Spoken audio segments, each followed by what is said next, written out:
और हरियाणा के भिवानी में इंटरनेट सेवाएं बंद कर दी गई हैं। मनीषा हत्याकांड में प्रशासन का बड़ा फैसला ये है, एहतियात के लिए 24 घंटे के लिए इंटरनेट सेवाएं बंद है। आज सुबह महिला शिक्षक मनीषा का अंतिम संस्कार हुआ है। मनीषा हत्याकांड से भिवानी में भारी तनाव है। तो बड़ी खबर इस वक्त आपको बता रहे हैं, हरियाणा के भिवानी में इंटरनेट सेवाएं बंद कर दी गई हैं। मनीषा हत्याकांड में प्रशासन का ये बड़ा फैसला है, एहतियात के लिए 24 घंटे के लिए इंटरनेट सेवाएं बंद है। और आज सुबह महिला शिक्षक मनीषा का अंतिम संस्कार हुआ है और मनीषा हत्याकांड से भिवानी में भारी तनाव है।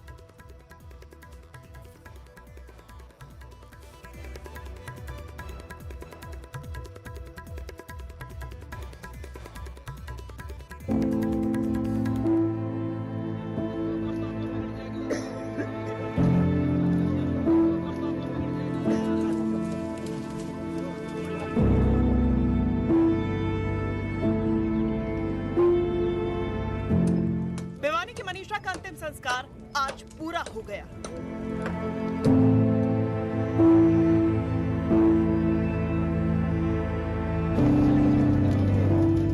बेटी के लिए न्याय की मांग कर रहे परिवार ने लंबे संघर्ष के बाद बेटी को मुखाग्नि दी।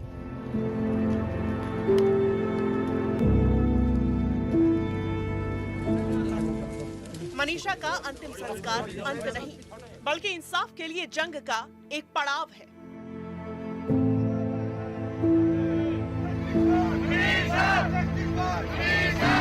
तीसरी बार एम्स में पोस्टमार्टम कराने के बाद भिवानी की रहने वाली स्कूल टीचर मनीषा का उनके परिवार ने 10वें दिन अंतिम संस्कार कर दिया, इस उम्मीद से कि उनकी बेटी को सीबीआई इंसाफ दिलाएगी। मनीषा को उनके छोटे भाई नितेश ने मुखाग्नि दी।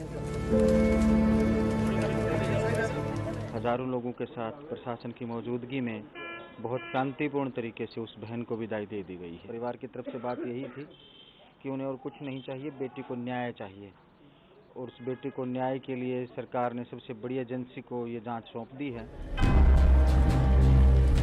मनीषा के अंतिम संस्कार के लिए उनका परिवार बुधवार को शाम करीब 6 बजे राजी हुआ था।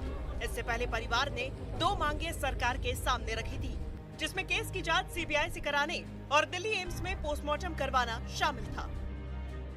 और उनकी दोनों मांगों को हरियाणा सरकार ने मान लिया था और इसकी जानकारी खुद सीएम नायब सिंह सैनी ने एक्स पर दी थी।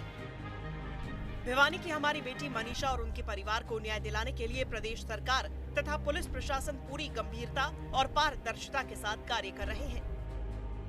मैं स्वयं लगातार इस मामले की रिपोर्ट ले रहा हूँ। परिवार की मांग के आधार पर हरियाणा सरकार निष्पक्ष जांच के लिए इस केस को सीबीआई को सौंपने जा रही है।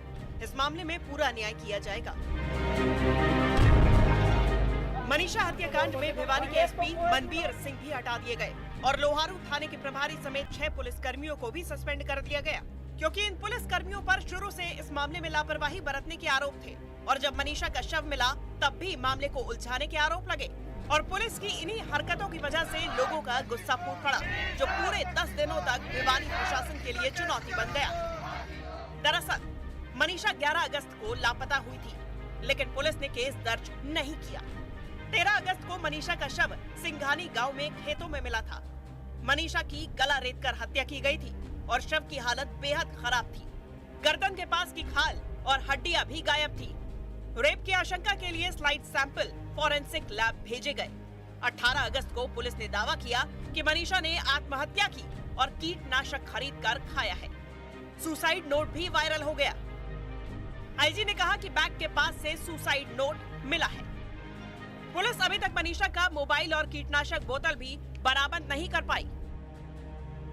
जहां पुलिस ने सुसाइड लेटर का दावा किया, तो वहीं मनीषा के पिता ने दावा किया कि वो इंग्लिश में लेटर नहीं लिख सकती है।